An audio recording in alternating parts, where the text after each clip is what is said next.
یوں ہی ڈنکا میرے مصطفیٰ کا سوچیے آپ ہی کیسا ہوگا پھر وہ چہرہ میرے مصطفیٰ کا. جیسے چلا ہے نا شہاب، جانتے ہو کہ پیدل چلا ہے، پیدل جب بات جانے کی آ گئی ہے تو آپ رات میں بس کوئی بیٹھے ہو سن لو تھوڑی سی بات. بڑے لوگوں نے اس پر انگلیاں اٹھانے کی کوشش کی، ٹھیک ہے، ریاکاری کر رہا ہے اپنے فالوور بڑھانے کے لیے اور صاحب تمہارے کی اپنا نام بڑھانے کے لیے، شہرت بڑھانے کے لیے اس کام کو کر رہا ہے. آج بھی اگر کوئی کسی بستی سے حج کے لیے جاتا ہے یا عمرے کے لیے جاتا ہے، اللہ کے رسول صلی اللہ تعالیٰ علیہ وسلم کے روزے کی زیارت کرنے کے لیے جاتا ہے، کعبے کا طواف کرنے کے لیے جاتا ہے، میرے عزیزوں یہ بات حقیقت ہے کہ جو مالدار ہے وہی اللہ کے رسول کے روزے کی زیارت نہیں کرتا. طواف کعبہ صرف اسی کے نصیب میں نہیں ہے کہ جس کے پاس میں پیسہ ہے، جس کے پاس میں مال ہے، جس کے پاس میں دولت ہے، جس کے پاس میں پیسوں کا انبار ہے. نانا میرے عزیز، بلکہ علماء فرماتے ہیں رب کعبہ کی قسم اگر کوئی کتنا بھی غریب ہے، اللہ نے اس کے مقدر میں، اللہ نے اس کے نصیب میں، اللہ نے اس کے نصیبے میں اپنے گھر کا طواف لکھ دیا ہے. تو رب کریم مسبب الاسباب ہے، اس سببوں کو پیدا کرنے والا ہے. وہ کتنا بھی غریب ہے، پیسہ اس کے پاس میں نہیں ہے، جائیداد اس کے پاس میں نہیں ہے، انتظام نہیں کر سکتا، وہاں پہنچنے کا کوئی بھی انتظام اس کے پاس میں نہیں ہے. لیکن یاد رکھنا میرے عزیزوں، اگر اس کے مقدر میں کعبے کا طواف ہے، اللہ کے رسول کے گنبد کو دیکھنا اس کے مقدر میں ہے، تو اللہ رب العزت اس کے لیے انتظام فرماتا ہے.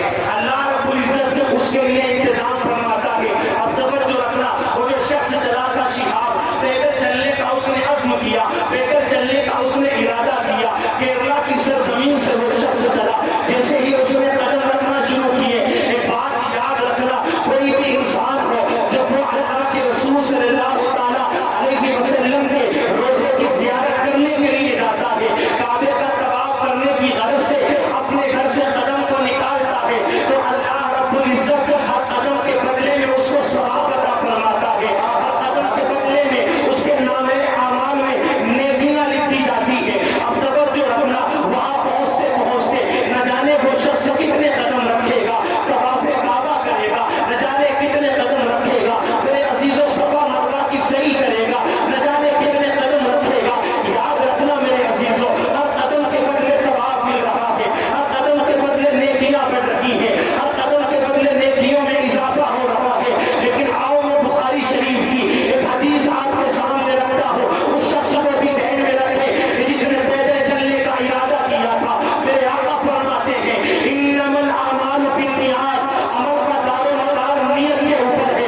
اگر آپ کی نیت ٹھیک ہے تو آپ کی نمازیں بھی قبول ہیں، آپ کی نیت ٹھیک ہے تو آپ کے روزے بھی قبول ہیں، آپ کی نیت ٹھیک ہے تو آپ کے نیک اعمال بھی قبول ہیں، آپ کی نیت ٹھیک ہے تو آپ کا حج بھی قبول ہے، آپ کی نیت ٹھیک ہے تو آپ کا عمرہ بھی قبول ہے. لیکن یاد رکھنا میرے عزیزوں، اگر نیت ٹھیک نہیں ہے تو پیدل چلنا تو بڑی بات ہے، اگر تم ننگے پیر چلو گے، گرم انگاروں پر چل کر بھی آؤ گے، کبھی تمہارا حج اور عمرہ قبول نہیں ہوگا.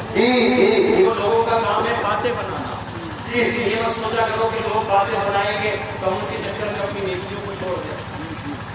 اپنی نیکیوں میں اضافہ نہ کروائیں، نیک کام کرنا چھوڑ دیں، یا ہم نیک عمل کو نہ کریں. یا کوئی کیا کہے گا ہم ایسا کریں گے، کوئی کیا کہے گا. دل کا ارادہ اللہ ہے، اس کے رسول کے علاوہ کوئی نہیں جانتا. بات یاد رکھنا، دل کے ارادے کو صرف اللہ اس کے رسول جانتے ہیں، اور کوئی دل کے ارادے کو نہیں جان سکتا. ہم یہاں پر تقریر کر رہے ہیں، آپ یہاں سن رہے ہیں، آپ میں ہر شخص ایسا نہیں ہوگا میرے عزیز جو صرف ثواب کی نیت سے آیا ہوگا، بلکہ کچھ ایسے بھی ہوں گے جو صاحب خانہ کو چہرہ دکھانے کے لیے آئے. کچھ ایسے بھی ہوں گے جو صرف کھانے کی غرض سے آئے ہوں گے. انہیں بتانے کی کوشش کر رہا ہوں آپ کو، سب کی نیت الگ الگ ہے، سب کا ارادہ الگ الگ ہے، سب کا مقصد الگ الگ ہے. لیکن بخاری شریف کی پہلی حدیث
تو اس کا شہید ہونا کسی کام کا نہیں ہے.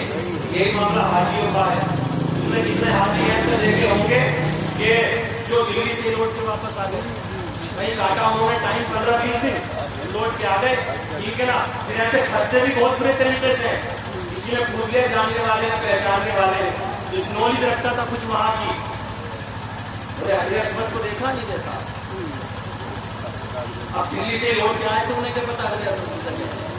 تو آپ کیا کہتے ہیں, بولے بڑے اچھے انسان تھے, ملاقات کی ہماری حضرت عصمت کو, بڑے اخلاق والے انسان, بڑے اچھے انسان ہے صاحب, ٹھیک ہے. تو ایسے اب سارے لوگ نے بیچارہ کوئی ہاتھ چوم رہا ہے, کوئی ماتھے کو چوم رہا ہے, کوئی ان کی آنکھوں کو چوم رہا ہے. بولے یار اللہ کے رسول کے روزے کا یہ دیدار کر کے آئے ہیں, اتنا خوش نصیب انسان ہے. لیکن یاد رکھنا میرے عزیزوں, ایسا حج بھی کسی کام کا نہیں ہے, نہ ایسا عمرہ کسی کام کا ہے. اگر آپ کی نیت ٹھیک نہیں ہے تو کوئی بھی عمل قبول نہیں ہوگا. رب کی بارگاہ میں شہید کے بعد میں حاجی کو پیش کیا جائے گا. لاؤ حاجیوں کو لایا جائے, سارے حاجیوں کو رب کی بارگاہ میں پیش کیا جائے گا. اور سوال کریں گے فرشتے, اے اللہ انہوں نے تیرے گھر کا دیدار کیا ہے, مولا انہوں نے طواف کعبہ کیا ہے, اے اللہ انہوں نے تیرے حبیب صلی اللہ تعالیٰ علیہ وسلم کے روزے کی زیارت کی ہے, مولا ان کا کیا مقام ہے, ان کو جنت میں کیا مقام ملے گا. اے اللہ ان کو کمال اجازت کے مقام دیا جائے, مولا ان کو جنت میں کون سا عہدہ ملنے والا ہے. آؤ میرے عزیزوں, میرا رب ارشاد فرمائے گا, اے فرشتوں ان کو پسید کر کے لے جاؤ اور جہنم کی آگ کے حوالے کر دو.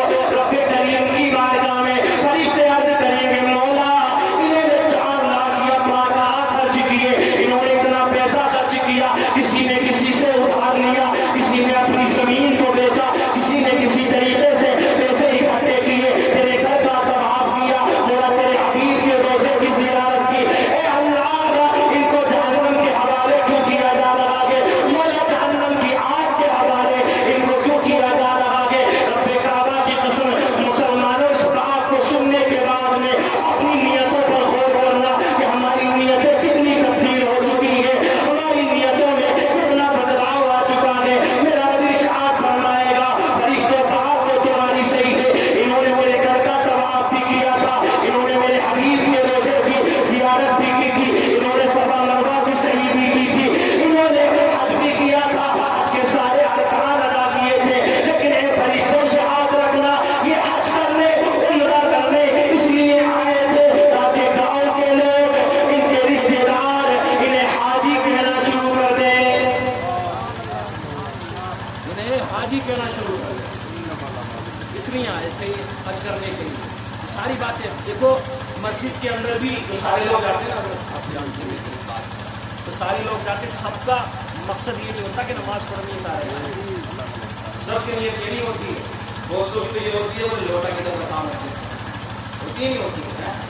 اپنی ٹنکی خالی ہوئی ہے, بھری ہے مسجد کی, اپنے گھر میں ٹنکی کا نام نہ ہو, اپنے گھر میں ٹنکی کا نام نہ ہو, ٹھیک ہے. کام چل رہا ہے مسجد کا, تو ایسے آ کے مشورہ دے گا جیسے کتنے بھاری مکان ہوتا ہے, گھر میں گزری پھر رہی.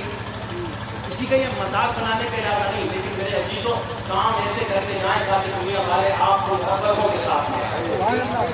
جب بھی آپ تو مرتے تو سب ہیں, مرتے سب ہیں, لیکن میرے عزیز کامیاب وہی ہوتا ہے کرنے کے بعد میں کچھ لوگ جب سنتے ہیں یار بڑا انسان بن گیا, اس کا انتقال ہو گیا, جب اس کا نام سنے نا کہ انتقال ہو گیا, تو یہ کہیں یار بڑا اچھا انسان تھا, اللہ اس کو مغفرت کرے.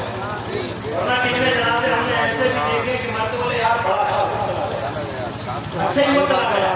نمازی بھی آئیں گے, اپنی نمازوں پر گھمنڈ کرنے والے, اپنی عبادتوں پر گھمنڈ کرنے والے, سجدوں پر گھمنڈ کرنے والوں, ذرا اس بات پر بھی توجہ کرو, تم بھی رب کی بارگاہ میں حاضر ہو گے, رب ذوالجلال سے تمہارا بھی سامنا ہوگا, اللہ کی بارگاہ میں تم بھی حاضر ہو گے. سوال ہوگا دنیا میں گئے تھے کیا کیا, کہ اللہ نمازیں پڑھی ہے, تیرا حکم تھا اقیموا الصلاۃ, نماز قائم کرو, بولا نماز کو میں نے پڑھا ہے, زکات کو میں نے دیا ہے.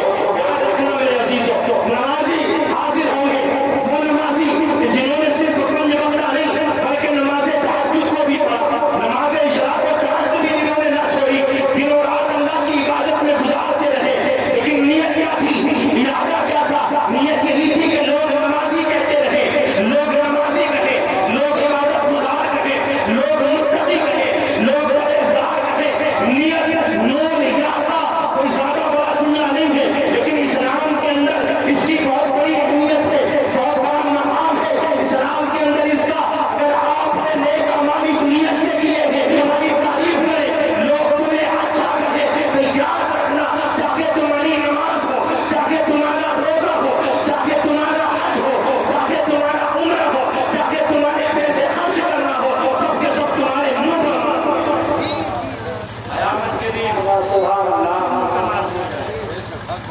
کوئی بھی قابل قبول نہیں. آج ہوتا نا مسجدوں میں بولے بھی مسجد کے لیے پیسے دو, وہ کیا ارے امام صاحب 50,000 میرے, 1 لاکھ میرے, 5 لاکھ میرے, 2 لاکھ میرے, 10 لاکھ میرے, 3 لاکھ میرے. اس طریقے سے نام کی دیے تھے. ہاں صحیح بات ہے, ویسے اپنا نام کرنے کے لیے دیتے, بولے ایک ٹرالی میری طرف سے عید ہے, یہ اتنا میری طرف سے معاملہ, ساری چیزیں ہیں, ہر چیز ہے. ایسی سے یہی معاشرے کا کرتا ہے, حقیقی معنی میں یہی معاشرے کا کرتا ہے.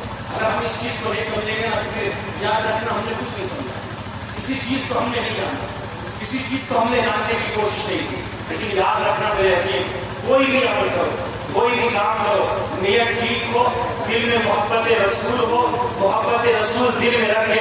اگر کوئی عمل